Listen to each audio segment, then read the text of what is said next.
Ne olmuştur, benim iyi misin? Tuzak kurdu.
अस्सलाम वालेकुम नाज़रीन। आगाज़ किस्त में रात का मंजर दिखाया जाता है। कुंदूज, कुंदुगदू और तमाम सिपाही अर्तुगरुल की तलाश कर रहे होते हैं।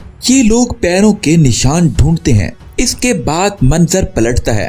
अर्तुगरुल को बेबुलत कहता है कि तुम गलत चीज के पीछे गए हो। अगर तुम सीधे रास्ते पर होते तो मंगोल कभी भी मुदाखलत न करते और ये सब तुम्हारे साथ न होता। अर्तुगरुल कहते हैं, अगर जरूरत पड़ी तो मैं अपनी जान भी अदल के लिए दे सकता हूँ। जिन लोगों ने तुम्हें इस रास्ते पर लगाया वो इस सल्तनत को खत्म कर देंगे। अल-बास्ती कहता है कि मैंने सल्तनत को अपने आबाओ अजदाद से पहले जाना। कोई ऐसी जगह नहीं जहाँ मैंने सल्तनत के लिए खून न बहाया हो। इसकी हिफाजत के लिए मैंने मंगोलों को भी बर्दाश्त किया। अर्तुगरुल कहते हैं, गीदड़ कभी भेड़ियों पर हुक्मरानी नहीं कर सकता। अल-बास्ती, तुम अकेले इसलिए रह गए हो क्योंकि तुमने गद्दारी और गफलत का रास्ता चुना। अब तुम लगड़ भग्गों के साथ मिल गए हो, लेकिन तुम ये अच्छी तरह जान लो, जब तूफान इस खूनी जगह आएगा फिर सिर्फ तुम अपने पंजे देख सकोगे।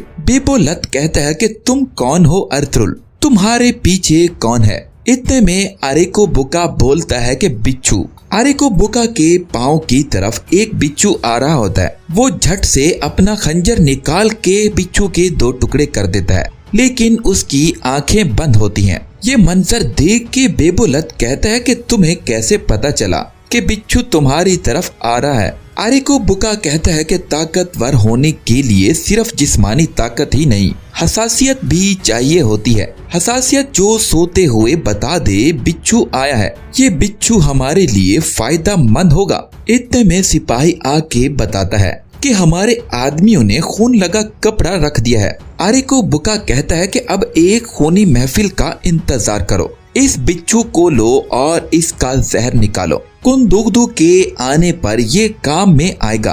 अर्तुगरुल ये बातें सुन के बिल्कुल मुतमईन रहते हैं। आरेको बुका खड़ा होके अर्तुगरुल को कहता है कि तुम भी बहुत जल्द अपने भाई से मिल जाओगे। इसके जवाब में अर्तुगरुल कहते हैं, तुम भी आलंचक से जल्द मिलोगे। सुबह खून जरूर बहेगा, तलवारें हमें बताएंगी कि वो किसका होगा। इसके बाद दोबारा सिपाहियों को अर्तुगरुल की तलाश करते दिखाया जाता है। इन सब के हाथों में एक एक मशल होती है। बम्सी कहता है कि हमें अभी तक कोई सुराग नहीं मिला। ऐ मेरे अल्लाह, कोई तो सुराग दिखा दे। जब कोई सुराग नहीं मिलता तो बम्सी उदास होकर जमीन पे बैठ जाता है। कुंदुगदू कहते हैं कि इस अंधेरे के बाद सुबह जरूर आएगी। क्या ये सच नहीं कि हमें उम्मीद नहीं छोड़नी चाहिए। इतने में एक सिपाही कहता है कि कोई आ रहा है। मलिक शाह दौड़ के आता है और कहता है कि कुंदूज साहब को कोई सुराग मिला है। इसके बाद तमाम लोग कुंदूज की जानिब दौड़ते हैं। इसके बाद मंजर पलटता है।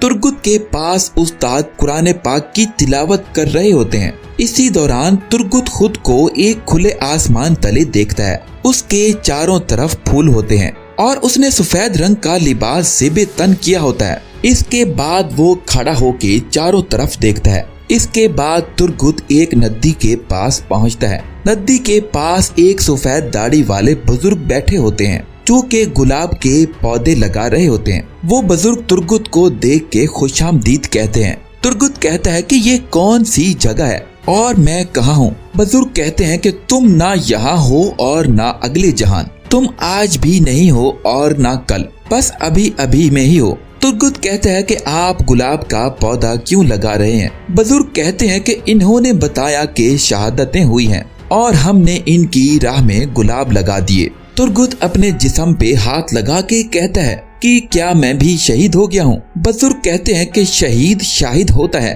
अगर तुमने अभी इसको नहीं देखा तो अभी तुम्हारा वक्त नहीं है। जब तुम शहीद हो जाओगे तो तुम्हारे पास कोई सवाल नहीं रहेगा। इसका मतलब है कि तुम सवालों से निकलकर अल्लाह की नेमतों से महजूज होना शुरू कर दोगे। इसके बाद वो बुजुर्ग तुर्गुत को कहते हैं कि अल्लाह का नाम लेके इस नदी से पानी पियो। तुर्गुत बिस्मिल्लाह पढ़ के पानी पीता है। कुंदूज को अपने वालिद के लिबास का टुकड़ा मिलता है। कुंदुगदू भी वहाँ पहुँचते हैं। कुंदूज कहता है कि ये टुकड़ा मेरे बाबा के कपड़ों का है। कुंदुगदू कहते हैं कि तुमने बिल्कुल ठीक कहा, लेकिन हो सकता है कि ये हमें भटकाने के लिए रखा गया हो। बमसी कहता है कि अगर हम इसका पीछा नहीं करते तो कैसे पता चलेगा। कुंदुगदू कहते हैं कि हम यकीनन पीछा करेंगे। इसके बाद मंजर पलटता है। गार के अंदर अर्तुगरुल तकलीफ में होते हैं और वो याद करते हैं कि उनके शेर सिपाही कैसे शहीद हुए और कैसे जख्मी हुए। वो तमाम मंजर याद करते हैं। वो ये भी याद करते हैं कि मर्गन को किस तरह से शहीद किया। अर्तुगरुल कहते हैं सारी ताकत बेमिसाल है अल्लाह, हमें जालिमों के सामने झुकने मत देना। तुम्हारी मर्जी के बगैर हमारी रूह हमारे जिस्म से नहीं निकल सकती। मुझे मेरे शहीदों का बदला देने की तौफीक अता कर। ये कहते हुए अर्तुगरुल की आंखों से आंसू रवा होते हैं। इसके बाद इल बिल्गे के पास अब्दुल रहमान आते हैं और कहते हैं कि घोड़े तैयार हैं, हम थोड़ी देर तक तलाश के लिए निकलेंगे। इल बिल्गे कहती हैं कि मैं भी तुम्हारे साथ आऊंगी। अब्दुल रहमान कहते हैं कि कबीले की हिफाजत आपका यहाँ रुकना जरूरी है। अगर आपकी गैर मौजूदगी में अल-बास्ती यहाँ आ गया तो मुश्किलात होंगी। इल बिल्गे कहती हैं कि अगर अल-बास्ती ने अर्तुगरुल को अगवा किया तो वो यहाँ नहीं आएगा। इसके बाद सुबह का मंजर दिखाया जाता है। गंजा आरी को बुका कहता है कि रास्ते में एहतियात करना। वो अर्तुगरुल को हर जगह तलाश कर रहे हैं। अगर मेरी वापसी पर अर्तुगरुल सही सलामत न मिला तो तुम्हारी खैर नहीं होगी अल-बास्ती। अल-बास्ती कहता है कि फिक्र न करो, वो कोई उड़ता हुआ परिंदा भी नहीं देख सकेंगे। तुम पहले जाके कुंदुगदू को पकड़ो। इसके बाद अल-बास्ती अर्तुगरुल को घोड़े पे बिठा के किसी खुफिया मकाम की जानिब निकलता है, लेकिन अर्तुगरुल इसके बरअक्स बहुत मुतमईन होते हैं। दूसरी तरफ इल बिल्गे भी अब्दुल रहमान के साथ सबसे आगे घोड़ा दौड़ाते हुए निकलती है। अर्तुगरुल साहब को दरख्त के साथ बंधा दिखाया जाता है। बेबुलत का सिपाही उन्हें पानी देने की कोशिश करता है, लेकिन इसी दौरान बेबुलत दौड़कर बर्तन को किक मारता है और पानी दूर जा गिरता है। वो कहता है कि तुम्हें पानी देने के लिए किसने कहा? ये ना कुछ खाएगा और ना पिएगा, अब यहाँ से दफा हो जाओ। इसके बाद बेबुलत अपना खाना मंगवाता है और कहता है कि मैंने हमेशा इस दिन का इंतजार किया कि जब तुम मेरी कैद में होगे। अब मैं तुम्हें अजियत देने का कोई मौका नहीं छोड़ूंगा। अर्तुगरुल कहते हैं कि तुम एक ऐसे कुत्ते की तरह हो जो अपने मालिक के लिए शिकार करता है, एक ऐसा कुत्ता जो फेंकी हुई हड्डी के पीछे भागता है। अल-बास्ती कहता है कि हमारे हालात बिल्कुल एक जैसे थे, तुम्हारे साथ भी तुम्हारे सिपाही थे, लेकिन फिर क्या हुआ, हमने सबको तुम्हारी आंखों के सामने ज़िबा कर दिया। तुमने अपनी आंखों के सामने देखा कि मैंने किस तरह तुर्गुत पर तलवार चला दी। अर्तुगरुल कहते हैं कि मेरी आंखों में अच्छी तरह से देखो अल-बास्ती, देखो वो बदला जो मैं तुमसे लूंगा जब मेरी तलवार तुम्हारे टुकड़े कर देगी। अल-बास्ती कहता है कि तुम्हारा भाई तुम्हारा इंतजार कर रहा है। तुम इसका इंतकाम नहीं ले सकोगे, लेकिन फिक्र ना करो, तुम जल्द ही अपने अंजाम को पहुंचोगे। अर्तुगरुल चुपके से अपने हाथों में मिट्टी इकट्ठी कर लेते हैं और कहते हैं कि रास्ता काफी लंबा है अलबास्ती, इतनी जल्दी फैसला मत सुनाओ। अलबास्ती आगे बढ़ के कहता है कि तुम क्या करोगे? क्या तुम अपने मुंह बोले भाई की आंखों में आखिरी दफा देखना चाहते हो? क्या तुमने मौत और अलबास्ती का डर इसकी आंखों में देखा था? फिक्र ना करो, मैं तुम्हारा अंजाम भी वैसा करूंगा। इसी दौरान अर्तुगरुल तेजी से बेबुलत की आंखों में मिट्टी डालते हैं। अलबास्ती चीखने लगता है और कहता है जल्दी से पानी लाओ। अर्तुगरुल कहते हैं कि तुम्हारी आंखें निकालने से पहले मैं हरगिज नहीं मरूंगा। इतने में सिपाही पानी लेकर आता है। बेबुलत जल्दी से अपनी आंखें धोता है। आंखें साफ करने के बाद बेबुलत कहता है कि तुम्हारी मौत बहुत दर्दनाक होगी अर्तुगरुल, ये ऐसी मौत होगी कि शैतान भी डर जाएगा।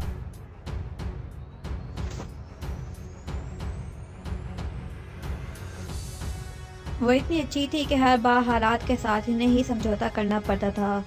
वह जी जान से करती भी थी। वह एक बाहिम्मत और हिमदर्द खातून थी, मगर कुछ बातों के लिए सारी हिम्मत भी कम होती है। इतना फैला हुआ कारोबार, उसके मसाइल, घर सिकंदर अहमद की देखभाल, ये उनकी हिम्मत ही थी जो सब देख रही थी।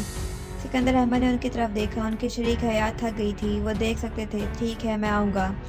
हफ्ते में एक बार आने की कोशिश करते करते वो रोज़ आने लगे। कुछ वक्त के लिए ही सही, लेकिन वो ऑफिस में मौजूद होते थे। उन दो के साथ डोरस भी ऑफिस आती थी। पहले सिकंदर अहमद अकेले ही इतना काम कर लेते थे कि वही काम अब 2-3 देख रहे थे।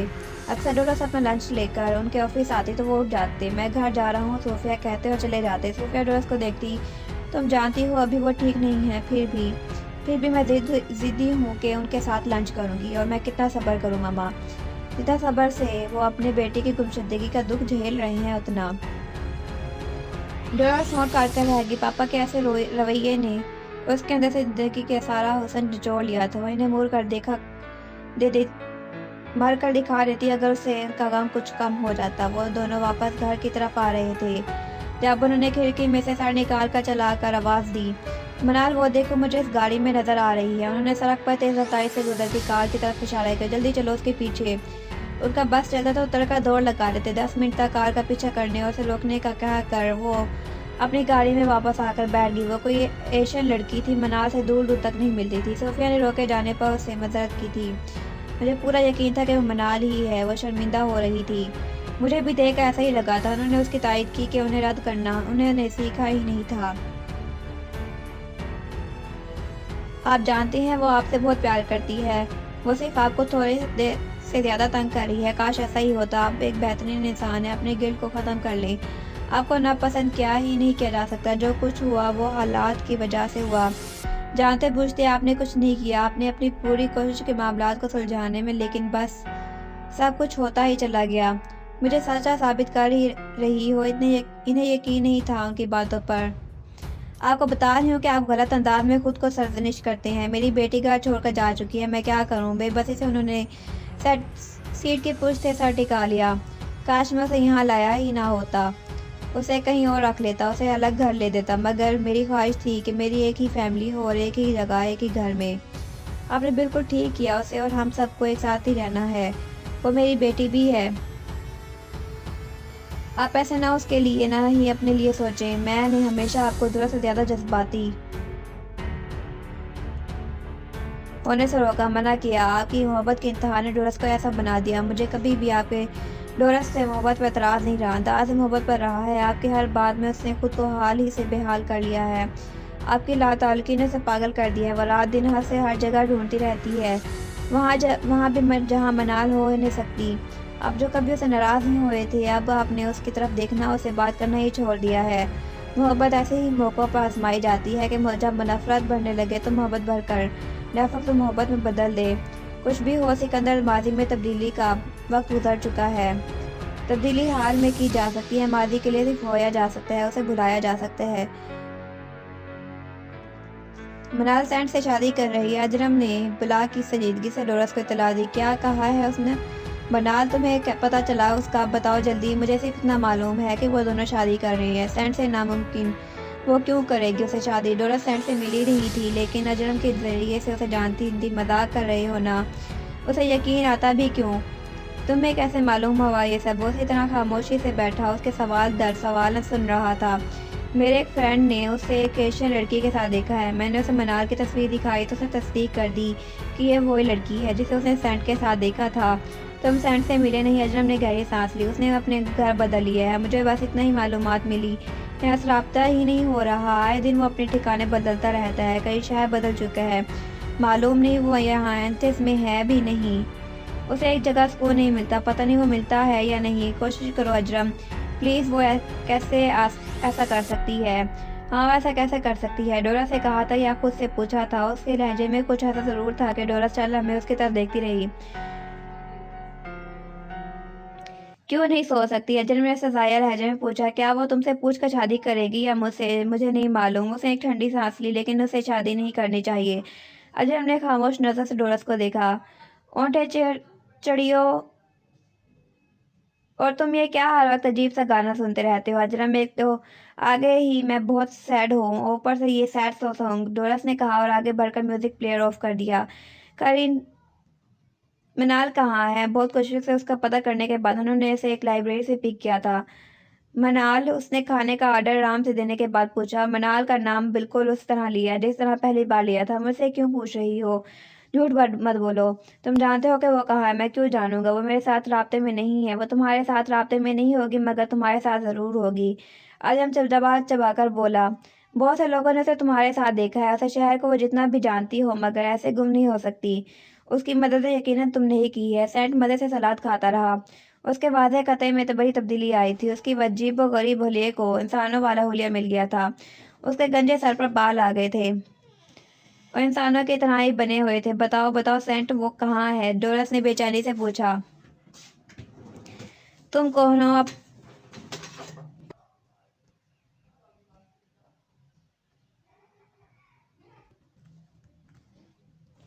तुम कौन हो? तुमने अपना तारुफ नहीं करवाया। सेंट के लहजे में कुछ था। डोरस उसके सवाल से जैसे सहम सी गई थी। मैं डोरस हूँ, मनाल की बहन। बहन? अच्छा, हैरत है क्यों वो ये सवाल ना पूछती अगर सेंट का लहजा इतना बेरहम ना होता। क्योंकि बहुत अजीब लग रहा है। एक बहन अपनी बहन के बारे में एक अजनबी से पूछ रही है कि वो उसकी बहन के बारे में बता दे। बहन को तो खुद मालूम होना चाहिए कि उसकी बहन कहाँ है। वह नाराज होकर गई है। डोरस की आवाज़ कमज़ोर पड़ गई। किससे? हम सब से। हम सब कौन? मुझसे और पापा से। उस नाराज ही रहने दो। क्योंकि क्यों ढूंढ रहे हो? वो तन से हंस दिया। प्लीज़ मुझे बताओ सेंटो कि वो कहाँ है। मुझे नहीं मालूम कि वो कहाँ है। एक ही जवाब, एक ही अंदाज। गलती मेरी थी, मैं उसे माफ़ी मांग लूंगी। ये तुम लोगों का फैमिली इशू लगता है। मैं इस बारे में क्या कह सकती हूँ? तुम मुझसे शादी कर रहे हो? अजरम ने अपनी तरफ से उस पर यह इंकशाफ किया कि वो जानता है कि वो क्या कर रहा है। सैन ने उसे शाने और सर को हिलाया जैसे उसे नहीं मालूम कि वो क्या पूछ रहा है। तुम ये कैसे कह सकते हो? तुम मुझ पर शक कर रहे हो? शक है या हकीकत? तुम बताओ हकीकत। तुमने ऐसा सोचा भी कैसे? उसने शादी करने के लिए तुमने खुद को बदला है ना? देखो खुद को, सुबह से ही देख कर निकला था और मैं शायद देर तक हंसता रहा। तुम हमें बताना ही नहीं चाहते। तुम बात को घुमा रहे हो। तुम मुझसे शादी कर रहे हो। तुम्हें वो अच्छी लगती है। तुमने मुझे खुद बताया था कि वो तुम्हें अच्छी लगती है। मुझे अच्छी नहीं लगती, बहुत अच्छी लगती है। तो वो साथ साथ खा रहा था। क्या अच्छे लोग अच्छे नहीं लगते? और जहाँ तक रहा शादी का ताल्लुक अजरम, उसने दोनों की तरफ बारी बारी देखा। जब अच्छा बनने वाले लोग अच्छे लोगों की कदर ना करें तो उन बेचारों को बुरे लोगों की ही ज़रूरत पड़ती है। और मैं उसकी कदर करता हूँ। मैं बुरा हूँ या अच्छा हूँ मैं नहीं जानता, लेकिन वो अच्छी है, मुझे इतना मालूम है। उसके अंदाज का हर तासुर ये बता रहा था कि वह अगर जानता भी है तो बताएगा नहीं। डोरस बेइंतहा मायूस हो गई। आम हालात में से कोरे जवाब पर वो उसका सर फाड़ सकती थी, मगर अब उसे बर्दाश्त ही करना पड़ा। ऐसे उल्टे सीधे सवालों के मुझे दोबारा लंच ऑफर मत करना। अच्छा खाने के साथ मुझे अच्छी गुफ्तगू चाहिए होती है, वरना खामोश भी कम लजीज नहीं होते। सैड ने हाथ नैपकिन से साफ किए, यानी वो जा रहा था। मैं दरख्वास्त करता हूँ कि तुम उसके बारे में बता दो। उसके घर वाले बहुत परेशान हैं और तुम नहीं हो परेशान? सैट ने बराह रास्त उससे पूछा। नहीं, अजरम ने डोरा से नजरें चुराते हुए कहा। तो फिर यहाँ क्या कर रहे हो? उसने उल्टा सवाल किया। यानी तुम्हें मालूम है कि वो कहाँ है? डोरस फिर बोली, जबकि डोरस का अंदाजा भी था कि वो उसके सवालों के जवाब नहीं दे रहा, सिवाय उसके बेइज्जती करने के, वो भी बहुत तरीके से। मैं तुम्हारे किसी भी सवाल का जवाब देने के लिए पाबंद नहीं हूँ मिस डोरस। मैं उसका पता रखने का पाबंद ना हूँ, ना ही उसे राब्ते में। अगर तुम्हें वो चाहिए तो तुम उसे खुद तलाश करो, क्योंकि मेरा ख्याल है जो गुम करता है उसे ही ढूंढना पड़ता है। दुनिया का दस्तूर है, दस्तूर को बदलने का मेरा फ़िलहाल कोई इरादा नहीं है। तुम्हारे घर वाले परेशान हैं, खुदा उनकी परेशानी दूर करे। मैं हमदर्दी कर सकता हूँ मगर कोई मदद नहीं। अगर मदद कर सकता तो ज़रूर कर सकता, क्योंकि मेरे बड़े हालात में अजरम ने मेरा स्टूडेंट बनकर मेरी हमदर्दी की थी। मैं तो जानता हूँ सेंट के तुम जानते हो कि वो कहाँ है। मेरा अंदाज़ा गलत नहीं हो सकता। अंदाज़ा? वो दिल खोलकर हंसा। तुम अंदाज़े ही लगा सकते हो, तुम यकीन करना कब सीखोगे? तंज कर रहे हो? हकीकत बता रहा हूँ। मैं बुरा लगा तो माजरत करता हूँ। मेरा कोई ज़ाती मसला नहीं है तुम्हारे साथ, मुझे जाने दो। ये जानता है, ना सिर्फ जानता है बल्कि सब हालात से भी वाकिफ़ है। शादी कर चुका है या करने वाला है। बताओ सेंट, वो कहाँ है? डोरस ने बेचैनी से पूछा। तुम कौन हो? तुमने अपना तारुफ नहीं करवाया। सेंट ने के लहजे में कुछ था। डोरस उसके सवाल से जैसे सहम सी गई। मैं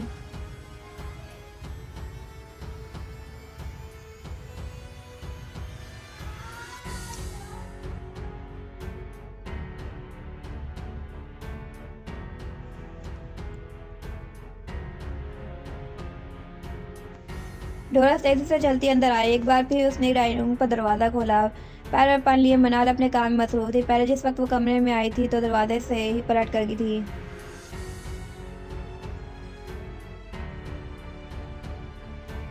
थोड़ा सा आगे चलकर देख लेते तो ड्राइंग रूम से मुंसलिक डाइनिंग रूम में वो काम करते नजर आते। मनाल की इसकी तरफ पूछती। वो तेजी से कुछ लिख रही थी। पहले तो उसे देखकर वो होली से कांप उठी। उसे लगा जैसे वो ख्वाब देख रही है। वो वाकई में उसके सामने खड़ी है या नहीं, ये उसकी नज़र का धोखा है। दरवाजे ही में वो जामिद खड़ी रही। उसे समझ नहीं आ रही थी कि उसे लिपट जाए या उसके पैर पकड़ ले के वो वापस घर चले। उसमें ये दोनों काम करने की जुर्रत नहीं थी। वो उससे खौफजदा नहीं थी, लेकिन फिर भी बहुत सी। सिकंदर अहमद की मुस्तकिल ताल्लुकी ने उसे कहीं का नहीं रहने दिया था। वह जान चुकी थी कि कोई कभी भी उससे ताल्लुक न होकर उसे छोड़ सकता है। चलो मेरे साथ। पीछे से बेखबरी में जाकर पहले उसने उसका हाथ पकड़ा। उस सबसे ज़्यादा डर रही थी कि वो भाग जाएगी। उसके लहजे में तहकुम था, इल्तिजा भी थी, मिन्नत भी थी। पहले तो वो बुरी तरह से डर गई, फिर उसने अपना हाथ झटके उसे गिफ्ट से आज़ाद करवाया। कौन हो तुम? हम ये सब बातें करेंगे, लेकिन पहले घर चलो। वो उसका हाथ पकड़ने के लिए उसकी तरफ बढ़ी, बता के उसे ज़बरदस्ती लेकर जाकर कार में बिठा दे। मैं तुम्हें जानती ही नहीं, तुम हमारे साथ जाऊं क्यों? वो 2 कदम पीछे हटकर उसने स्पाट लहजे में कहा। उसका हर अंदाज गवाही दे रहा था कि वह डोरस को नहीं जानती। उसकी आंखें, उसके लफ्ज़, उसका लहजा। तुम मुझे जानती हो मगर तुम पहचानना नहीं चाहती। ठीक है, तुम मुझे मत पहचानो, ये ज़रूरी भी नहीं है। तुम सिर्फ घर चलो प्लीज़। मैं तुमसे इंतजार करती हूँ कि तुम यहाँ तक वक्त ज़ाया ना करो। तुमने 1 साल हमसे दूर रह लिया है और अब कितना दूर रहना है? मेरा कोई घर नहीं है। वही अंदाज तुम जानती हो तुम्हारा घर है। यह वक्त उन सब बातों का नहीं है। प्लीज़ घर चलो। तुम अपने साथ सबकी खुशियाँ ले आई हो। आज भी सबको अपने बर्बाद होने की, अपनी खुशियों की फिक्र है। इस घर में उसने सीधी चोट उस पर की थी। आज भी वो तुम्हारी गुमशुदगी का शौक मनाया जा रहा है। कुछ मेरे कमरे में, कुछ पापा के कमरे में। हर रात इसके गूंजती हैं, आंसू बहे जाते। मनाल ने ठिठक कर उसे देखा। अच्छा डायलॉग है। मॉडलिंग के साथ साथ एक्टिंग भी करनी पड़ी लगी हो क्या? जिद छोड़ दो मनाल, तुम नाराज़ हो और तुम्हें होना भी चाहिए, मगर मुझसे, पापा से नहीं। क्यों जिद? क्या सिर्फ डोरस ही कर सकती है? उसने उसका फिर मजाक उड़ाया। मैं तुम्हारे सामने खड़ी हूँ, तुम्हें जो कहना है मुझे कह लो, जो करना है कर लो, लेकिन मेरे साथ पापा के पास चलो। तुम्हें ढूंढते ढूंढते हम सब पागल हो चुके हैं। वो मेरे कुछ नहीं लगते। मैंने उनकी बस सारी दुनिया छोड़ दी है। तुमने यही कहा था कि वो सिर्फ तुम्हारे पापा है, सिर्फ तुम्हारा घर है, और ये भी कहना मैं वो खुद घर छोड़ दूंगी। मैंने वो घर छोड़ दिया है। मैं तुमसे हार गई हूँ और अब मैंने अपनी शिकस्त भी तस्लीम कर ली है। मैंने कहा था, गलत कहा था, नहीं कहना चाहिए था। तुम्हारी हर सज़ा मुझे मंजूर है। मैं सब कुछ मानती हूँ, लेकिन सिर्फ पापा के लिए। नींद तो जाए। मनाल उसकी तरफ हैरत से देखने लगी। तुम डोरस हो ना? उसके जिसने मुझे एक भरपूर तमाचा मारा था। हर बात का बदला एक ही बात से लिया था। आज मैं तुम्हें क्या हुआ? वो डोरस नहीं रही। वो डोरस होती तो यहाँ होती ना रहो, यहाँ चली जाओ।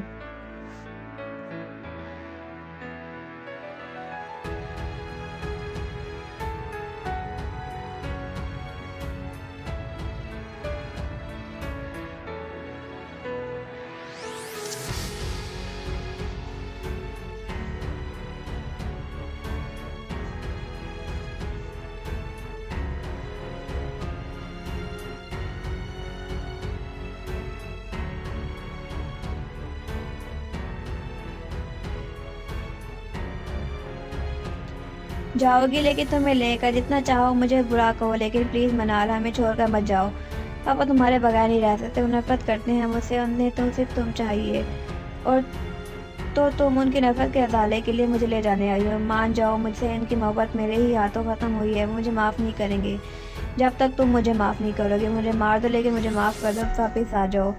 तुम आ जाओ, मैं वहाँ से चली जाऊँगी, नहीं रहूँगी वहाँ उस घर में। मैं कहीं भी चली जाऊँगी। मैं वादा करती हूँ कि कभी उस घर में वापस नहीं आऊँगी, मगर तुम आ जाओ अपने पापा के पास।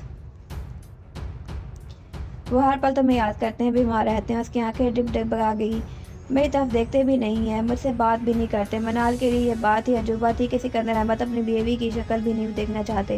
मैं अपनी दुनिया में सुकून के साथ रहना चाहती हूँ। मैंने तलब और ख्वाहिश करना छोड़ दी है। हर ख्वाहिश और उसकी तकमील मुझे एक नई जानलेवा दुख की तरफ ले गई। मुझे उस अब ज़िंदगी में वापस नहीं जाना।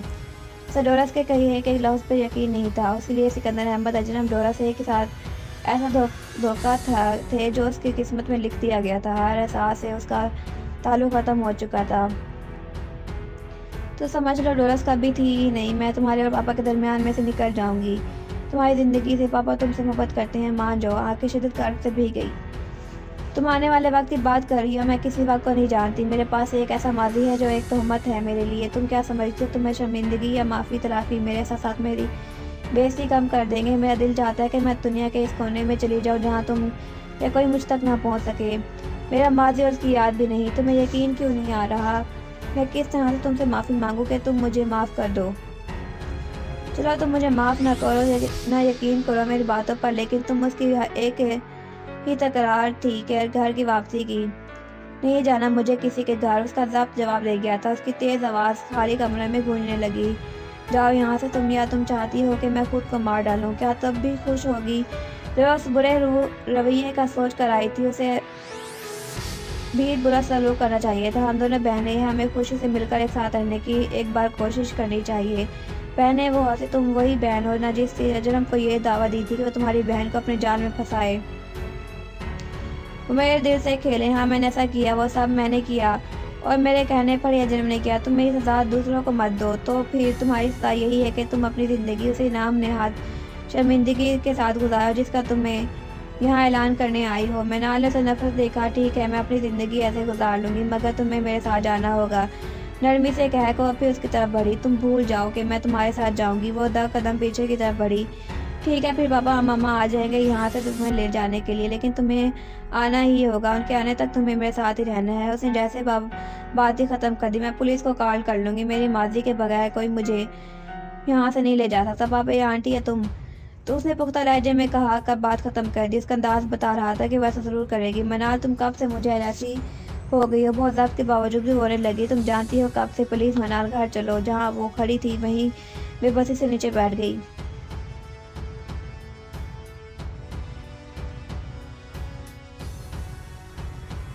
मनाल वहाँ से जा चुकी थी। डोरा उसके पीछे स्टेशन तक गई, मगर वो आगे भागती चली गई। स्टेशन पर मौजूद गार्ड ने उसने इशारा करके कुछ कहा। गार्ड ने उसे रोका और रोके ही रखा जब तक उसने ट्रेन चले नहीं गई। मैम, आप ऐसे किसी को परेशान नहीं कर सकती। मुझे मजबूर ना करें कि मैं पुलिस को कॉल करूं। गार्ड को सुनकर वो वापस उस घर आ गई। घर के मालिक के पास ही वाई फ़ोन नंबर के और कुछ नहीं था। दूसरी बार कॉल करने पर उसका नंबर भी बंद मिलने लगा। कार में बैठ कर बेतहाशा रोने लगी। उसकी सारी हिम्मत ख़त्म हो गई थी, सारी ही मेहनत बेकार गई। पहले वो सोचती थी कि बस वो मिल जाएगी तो फिर लाख नाराज़ सही वो उसे मना कर लेगी। उसके अंदर इतनी नफरत भर दी थी कि उसके लिए किसी बात पर एतबार करना उसके लिए लफ्ज़ धोखे थे, और हर इंसान डोरस।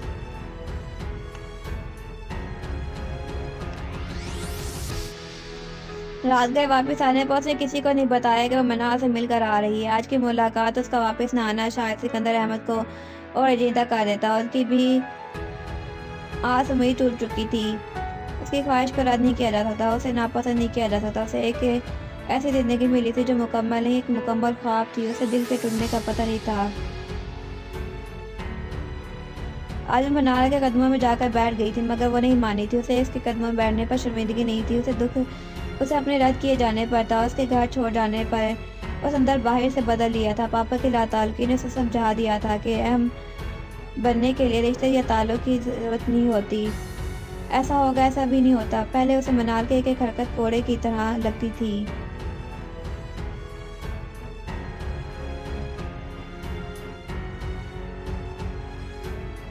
अब्बास सिकंदर अहमद से मनाल के रवैये की वजह से समझा के जाया करते, मगर वह एक कान से सुनकर दूसरे कान से निकाल देते। सब अपने पापा के बेजा हिमायत सख्त अफसोस था। वो नहीं चाहती थी कि उसके मुकाबले में किसी और की, वो भी मनाल की हिम्मत की जाए। उसका दिल जलकर कैसे कोयले का हो गया था।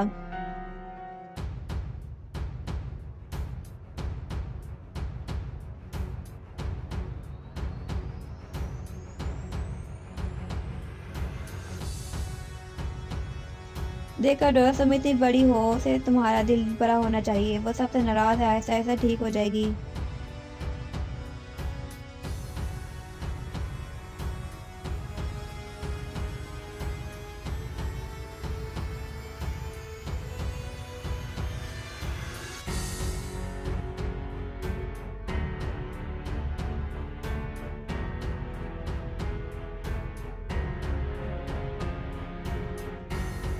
काम उसके लिए जिंदगी बन चुका था।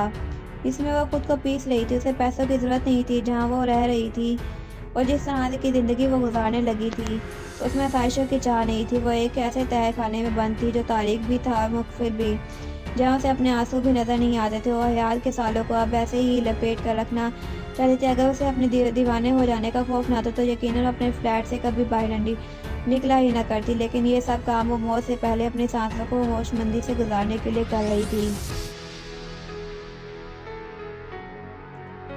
वो हर वक्त काम करती रहती। काम ना भी हो तो अपनी अगली असाइनमेंट के बारे में सोचती रहती। वो खुद को हर वक्त मसरूफ रखना चाहती थी। उसने 25 साल एक ऐसी औरत के साथ गुजारे थे जो मोहब्बत में जुराए के पागल हो चुकी थी। आज भी अपने काम के सिलसिले में किसी ऑफिस से होकर आने के बाद वह बाहर सड़क पर खड़ी टैक्सी का इंतजार कर रही थी। एक कार तेजी से उसके पास आकर रुकी। इस कार पर नजर पड़ते ही उसके चेहरे का रंग बदल गया। उसके हाथ मुतगैर हो गई। वो तेजी से एक टैक्सी की तरफ लपकी और उसमें बैठ गई। टैक्सी ड्राइवर को उसे डबल करार देना पड़ा था। वो उस शहर का एक चक्कर लगवाकर अपनी बिल्डिंग के पास आई थी। अपने फ्लैट में आते हुए खिड़की के पास बैठ गई। ऑफिस में काम के दौरान से ही उसे भूख लग रही थी, मगर उस कार को देखकर उसकी सारी भूख उड़ चुकी थी। खिड़की में खड़े होकर वह ऊपर से नीचे शहर का नजारा देखने की कोशिश करने लगी, लेकिन नाकाम रही। सोच रही थी कि जैसे बरसात पर चढ़ रही थी।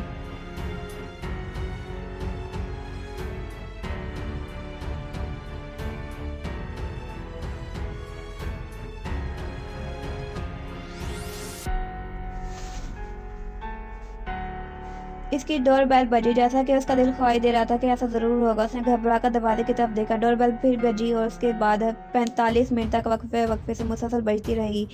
थका उसने बिल्डिंग के सिक्योरिटी को कॉल की। उसके फ्लैट के सामने हल्का सा शोर उठा। उसने चाहते हुए भी वो दरवाजे के पास आकर खड़ी हो गई। सिक्योरिटी उसे वहां से जाने के लिए कह रही थी। उनका अंदाज मुहज़्ज़ब था। मुहज़्ज़ब जुमलों के बाद बातचीत छोटे से हंगामे में बदल गई। वो शायद उसे हाथ से पकड़कर जबरदस्ती चलने के लिए कह रहे थे। उसे दरवाज़ा खोलकर बाहर झाँक कर देखा। लिफ्ट की तरफ जाते हुए उसे 3 लोगों की पुश नजर आई। वो उसे जबरदस्ती अपने साथ लेके जा रहे थे। राहदारी में उनकी आवाज़ों और तकरार का शोर उठा। उसे पीछे मुड़कर देखा। शायद उसे यकीन था कि दरवाज़ा जरूर खोलेगी। और दरवाज़ा खोल लेकर ही खड़ी थी। मनाल वो दूर से ही चलाया। उनकी ग्रिप से निकाल कर भाग कर उसकी तरफ आया। तुम मेरे साथ ऐसा कैसे कर सकती हो? सिक्योरिटी एक बार फिर उसके पास खड़ी उसे चलने के लिए असरार करने लगी, लेकिन अब वो पहले से भी ज्यादा कर खड़ा था। उनसे कहा, मुझे छोड़ दे, मुझे तुमसे बात करनी है। उसने इजाजत से कहा। वैसे ही खड़ी रही जैसे सुना ही नहीं। 2 कदम पीछे हटकर दरवाज़ा बंद करने लगी। तुम ऐसे नहीं कर सकती, तुमने उसे तेज आवाज़ में कहा। एक बार तुम्हें मुझसे मिलना ही होगा। उसकी आवाज़ दूर होते जा रही थी। वो दरवाज़ा बंद किए खड़े उसे सुन रही थी। तुमने एक बार मुझे देने का वादा किया था, याद करो, अपना वादा पूरा करो, मुझे अंदर आने दो। मनाल ने सख्ती से अपनी आंखें गरगड़ी और दरवाज़ा खोलकर अपना सारा बाहर निकाला। उसे छोड़ दो। सिक्योरिटी को शुक्रिया कहकर वो अंदर आ गई। दरवाज़ा खुला ही था। वो किचन में चली गई। बहुत देर तक वहाँ से बाहर आई। वो वहीं बैठा था जहाँ थोड़ी देर पहले वो बैठी थी। मैं समझा तुम मेरे लिए कॉफ़ी बना रही हो, लेकिन तुम खाली हाथ आई हो। फिर वो क्या कर रही थी इतनी देर तक किचन में? सॉरी, मेरे लिए तुम्हारी सिक्योरिटी को बुलाना पर, वो आम से लहजे में बोला। इसी के लिए वो शहर घूम कर आई थी कि उसके घर का ना मिल सके। उसने ऑफिस की बिल्डिंग के बाहर का मैं अपनी तरफ आते हुए देख लिया था, मगर उसके शहर घूम कर आना बेकार साबित हुआ। वो आ चुका था और अब यहाँ उसके करीब बैठा था। कैसे मनाल उसके पास आकर उसके सामने खड़े होकर उसके मनहलवी से पूछा, मेरा पीछा क्यों कर रहे हो? मुझे अपनी फैमिली से नहीं मिलना। वो चाहती थी कि वो जल्द से जल्द यहाँ से चला जाए। मैं तुम्हारे फैमिली की बातें करने नहीं आया। उसने इत्मीनान से ऐसा जवाब दिया जैसे अभी भी दोनों बाहर से डिनर करके आ रहे हो। तुम्हें क्या लगता है 1 साल और 3 माह के बाद, उस मुल्क के हर शख्स शहर के खाक छानने के बाद, मैं यहाँ तुम्हारे पास हमारी फैमिली की बात करने आऊँगा? क्या तुम्हें लगता है कि मैं यहाँ तुम्हारे पापा की याद दिलाने आया हूँ? संजय जी से पूछ रहा था। वो अभी भी उस करने में कहीं से दिलचस्पी नहीं थी कि वो क्या कह रहा है। बोलो, कुछ तो कहो। क्या तुम्हें ऐसा लगता है कि वो उसे कुछ फासले पर खड़ा उसे देख रहा था? मैं तुम्हें नहीं जानती, बेहतर है कि तुम अभी यहाँ से चले जाओ। मैं अकेली रहती हूँ यहाँ, मेरे किसी अजनबी का यहाँ क्या पसंद नहीं करती। अजनबी? मुझे अजनबी कह रही हो? उसने हंसने की कोशिश की। तुम और कौन हो तुम जानती हो मैं कौन हूँ? तुम एक धोखेबाज हो, ये ठीक है। मैं यहाँ तुमसे बात करने आया हूँ। अगर तुम आराम से बैठकर मेरी बात सुन लोगी तो ये हम दोनों के लिए बहुत अच्छा होगा। तुम्हारे हर सवाल का जवाब मेरे पास है, मगर तुम्हें सुनना भी होगा, यकीन भी करना होगा। तुम्हें कोई भी आसान सुनाऊँ कितनी भी बार, पूरा सा सच्ची मेरा जवाब यही रहेगा कि तुम्हें नहीं जानती। तुम यहाँ से चले जाओ। क्या तुमने मुझे धोखा नहीं दिया? उसका जवाब दो और जाओ। कई लम्हे उसकी तरफ देखता रहा। हाँ, आप जाओ। तुमने कभी मुझसे इस अंदाज में बात नहीं की। मुझे मालूम है कि तुम नाराज हो, लेकिन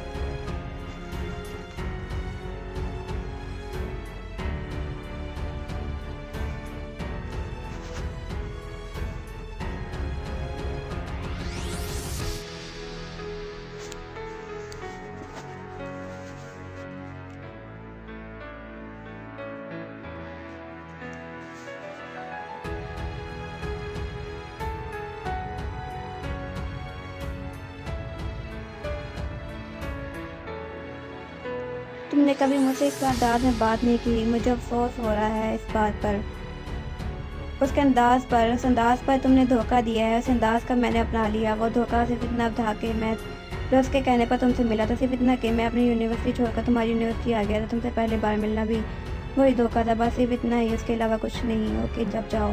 वही अंदाज में जाऊँ, मगर तुम्हें लेकर, उसने उसी मजबूत लहजे में कहा। तुम्हें मेरी बात सुनना होगी। एक एक लम्हे के बाद जितना झूठ था वो सब तुम्हें बता दिया। जो सच है वो भी सुनो। मुझे कुछ नहीं सुनना, तुम नहीं सुनना। मेरा सिर्फ इतना ही कसूर है कि मैं डोरस के कहने पर तुमसे मिला, बस इतना ही, सिर्फ इतना ही सी गलती कि तुम मुझे सजा दे रही हो।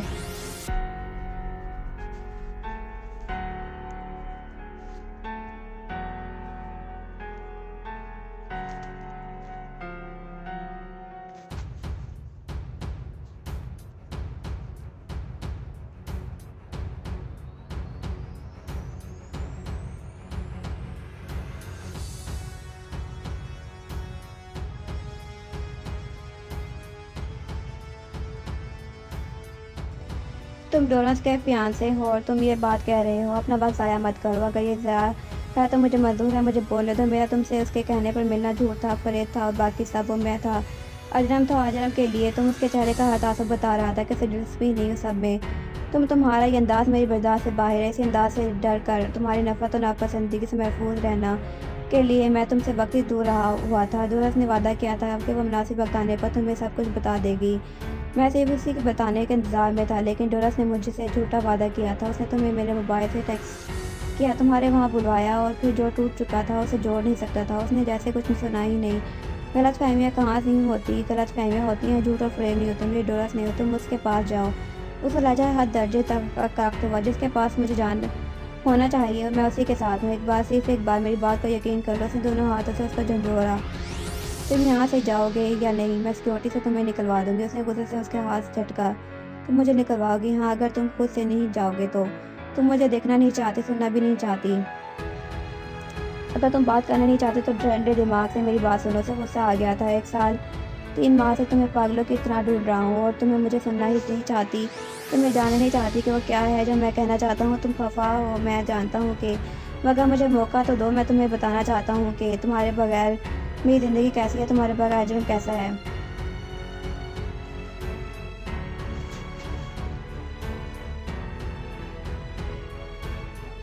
बुरा या बदतरीन मुझे फ़र्क नहीं पता। गार्ड उसे हाथ पकड़कर चलने के लिए कहा। अजरम ने उसे कहा झटका। मेरी बात सुनकर जाओ।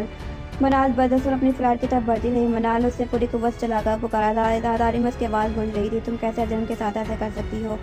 वैसे ही चला कर बोल रहा था। गार्ड ने उसे ज़बरदस्ती चलने के लिए अपनी तरफ घसीट रहा था। मैंने गलती की है, लेकिन उसकी आवाज़ दूर होने लगी।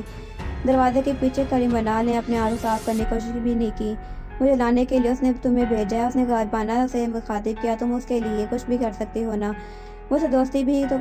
और खड़े खड़े वो रोने लगी। बहुत दूर दिनों बाद संभली थी। अजरम को यहाँ नहीं आना चाहिए था। काश कोई ऐसी जगह हो जहाँ अजरम नाम के परछाई भी ना हो। फ़ोन उठाकर उसने सेंट को कॉल करनी शुरू की। अब उसे यह घर भी शिफ्ट करना था। बेतहाशा उदासी लिए वो दिल गिरफ्तार अपनी कार में आकर बैठ गई। उसने दूर ऊपर मनाल की खिड़की की तरफ देखा। उसे इस बिल्डिंग में 1000 गज दूर रहने की हिदायत की गई थी, वरना सिक्योरिटी उसे पुलिस से कस्टडी में ले देगी। गार्ड उसके सर पर खड़ा था कि वो कार स्टार्ट करे और जाए। वो दाखिली दरवाजे की तरफ देखता रहा कि शायद वो आ जाए, शायद वो उस खिड़की से देख रही हो, लेकिन ऐसा कुछ भी नहीं था। वो बहुत मुश्किल से उसे तलाश करता हुआ उसके क्लाइंट तक पहुंचा था, जिसका मनाल आज उस ऑफिस में काम करने गई थी। जिस वक्त ऑफिस से बाहर निकली उसी वक्त उसका नज़र उस पर पड़ी। उससे पहले कि वो कार से बाहर आता, उस पर नज़र पड़ते ही मनाल टैक्सी के लेकर चली गई। वो जहाँ उसके लिए सारा एथेंस के गाल आया था, उसके लिए इस शहर में उसका पीछा करना कोई मसला नहीं था। वो आसानी से उसकी बिल्डिंग तक पहुंच गया था, लेकिन उसे ये तवक्का नहीं थी कि वो यकीन ही नहीं करेगी। डोरस ने कहा था, हकीकत मालूम होती वो तुमसे नफरत करने लगी, तुम्हें नापसंद करेगी। हकीकत डोरस की बताई बात से ज़्यादा तबाहकुन साबित हुई थी। उसकी नफरत, उसकी नापसंदीदगी उसकी आंखों से जाहिर हो रही थी। वो है कौन? उस डोरस की बात अजीब भी लगी और मज़े खेज भी। और जो कोई भी है, वो लड़की है, इतना काफ़ी नहीं तुम्हें उसके साथ फ्लर्ट करना है। अजरम के लिए किसी का मुखातिब करना, मिनटों में खुद से फ्रैंक कर लेना कोई मसला नहीं था। ये मसला सिर्फ हाँ मौजूद मनाल का था, वरना ये मसला किसी का भी नहीं था। मनाल ने ऐसे तालीमी माल को पहली बार देखा था। सब कुछ उसके पहली बार होता था। वो सब कुछ पहली बार देख रही थी। मुझे देख कर वो वहाँ से भाग गई थी। वो फ़ोन पर डोरस को बता रहा था। वाह रूड, ये तो मेरी इंसल्ट हुई ना, उसने मसनूई खफगी से कहा। अगर तुम मुझे रोड ऐसे ही रिपोर्ट दोगे तो मुझे गुस्सा आने लगेगा। तुम्हारा मसला है। अगर तुम उसके रवैये पर हैरान हो रही हो तो वो ऐसे ही तुम्हें हैरान करेगी, या वो कुछ भी नहीं करती। ये बहुत कुछ करती है। जब हम मिलेंगे तो बात करेंगे। तुम भी रूड ही हो। वो खफा हुआ। ऐसा ही है, उसने कहकर लगाया। वो डोरस की कौन थी वो नहीं जानता था, वो डोरस को जानता था। वो सब फ्रेंड्स एक दूसरे से बहुत प्यार करते थे। वो हमेशा से एक साथ थे। स्कूल से फारिग होने के बाद उसने कोशिश की कि वो सब एक ही साथ कॉलेज में रह सकें, और अगर कोई उसे कॉलेज में नहीं था तो वो अक्सर एक साथ मिल बैठते थे। वो लड़ते थे, हंगामा करते थे, पार्टी करते थे। उसकी आदत सोच में इख्तलाफ था, मगर दोस्ती में नहीं। वो सब के सब रिच किड थे, खूबसूरत और खुशबाश। रोशना से एक लड़की से दोस्ती के लिए कहा, वो मान गया। उसने रोशना से पूछा कि वो कौन है, मगर शायद वो बताना नहीं चाहती थी। उसने भी इसरार नहीं किया। यूनिवर्सिटी आने के बाद, मनाल से मिलने के बाद, वो जैसे अपने ग्रुप से कट गया था। उसका हल्का उस यूनिवर्सिटी में भी लामहदूद था। उसके हाय हेलो फ्रेंड्स की कमी नहीं थी, मगर वो मनाल के साथ ही रहता था। उसके साथ उसकी अच्छी दोस्ती हो चुकी थी। वह करीबन भूल चुका था कि रोज मनाल को जानती है। उसके लिए उसकी यूनिवर्सिटी फेलो थी। एक अच्छी दोस्तों के साथ वो ट्राम में सफ़र करता था। एक बार ट्राम में सफ़र करके उसे अच्छा लगा तो वो करने लगा। वो उसकी बातों से हैरान होती है, ऐसी फंसती रहती है। एक बार उसने पूछा, मैं तुम्हें इस दुनिया में। वो सोचने लगी। दरअसल वो सोच रही थी कि वो बताए या ना बताए। वो दुखी और अफसरदा नजर आने लगी। जो सबसे प्यारा है वो मेरे साथ नहीं है। कौन है वो? मज़े से आइस कैंडी खा रहा था। मेरी माँ, उसने दुख से बताया। उसने खामखा उसे दुख कर दिया था। उसका अफसरदा चेहरा देखना उसके लिए आंखें बोझल करने लगा था। डोरस का दिया टास्क दोस्ती में बदल चुका था। समराल की मासूमियत पसंद थी और वो उससे बातें करके खुश होता था। अजरम उसके साथ वैसा ही था जैसे अपने बाकी सब दोस्तों के साथ था, जैसा वो था। उसने खुद को मनाल के लिए नकली नहीं बनाया था। उसे खुद से कोई भी बात करने घड़ी की जरूरत नहीं पड़ती थी। जिस दिन से उसने उसका गाना सुना है, उसे एक बार फिर से शर्मिंदगी उसे लगा। उसने फिर से उसे दास कर दिया। वो गाना गा रही थी जो उसकी माँ गाया करती थी। ये उसकी गैर इरादी हरकत थी। वो वहाँ डोरस से कोई भी उसकी दोस्त होती तो वो भी यही करता। वो यूनिवर्सल लॉ के लिए गाया जा रहा था। उसने उसका हाथ पकड़ लिया था। वो कुछ भी नहीं कर रहा था, सब कुछ होता जा रहा था।